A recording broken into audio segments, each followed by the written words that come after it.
I was raised in the church. My father was a pastor. I was the golden pastor's kid for the first 12 years of my life. I definitely rebelled as soon as I turned, 13. Wanted to do everything the world had for me to do. So I kind of went between one drug and another when I realized they were developing problems, and I couldn't ever quit. I was living on my own in Indianapolis, and I was drinking so heavily. I ended up with a blood clot in my heart and couldn't walk or do anything. I was like, I might die. I don't know. I called out to God, who I hadn't spoken with in a long, long time, and was like, I don't know what you want me to do, but I'll do it. My aunt, who lives in the area, reached out to my mom, said, hey, there's this place in Akron that Zach can go to. So I come out here. I didn't know much other than it was a faith-based year-long program. Okay, well, I'm pro-Jesus. I figured if nothing else has worked, maybe Jesus can help. The director came up and said, you're Zach, aren't you? We talked on the phone. I said, yeah. He said, you told me you had dreadlocks and you needed to wash your hair every so often and wanted to make sure that was okay. I said, yeah. And that was the guy that ran the show. When I walked through the doors, I didn't have time to be anything but honest with myself. So any kind of masks, facades, I worked on, okay, well, I gotta get rid of those. We all have a past. And Restore just kind of says, okay, where can we go from here?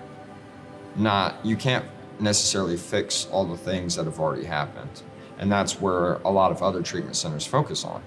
So we're gonna build your relationship with God. We're going to totally transform your life. We're not gonna just fix the drug problem you have.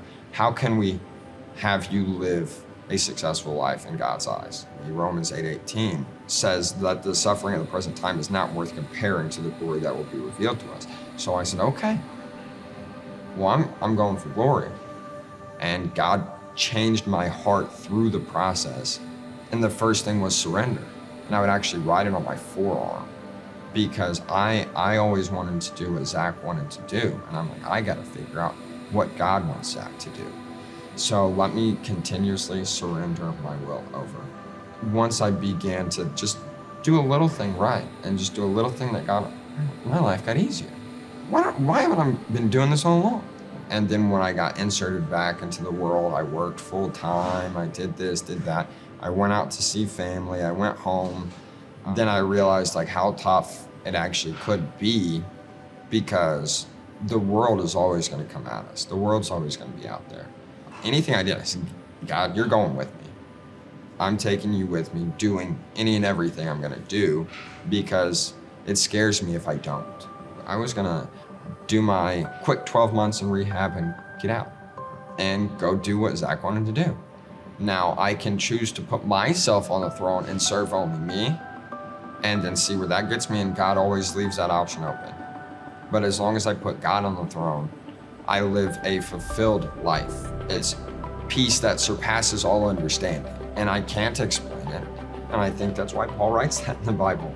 I'm bringing others closer to Christ, and that is something that I couldn't even fathom myself doing. Jesus walked around homeless for 3 years, not knowing where he was gonna eat, sleep, or anything.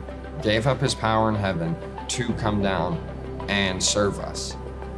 And that's the guy we're striving to be. I said, okay, well, I was helped. There were people that came to my aid and met me where I was at when I was at my worst.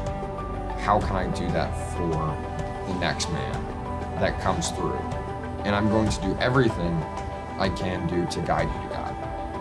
Restore is a place that you can come and not be judged, and everyone understands exactly what you're going through. And we're going to walk with you all through these 4 phases, these 12 months, give or take, and we're going to get you on your feet. We're not going to let you walk out of the door until you feel ready.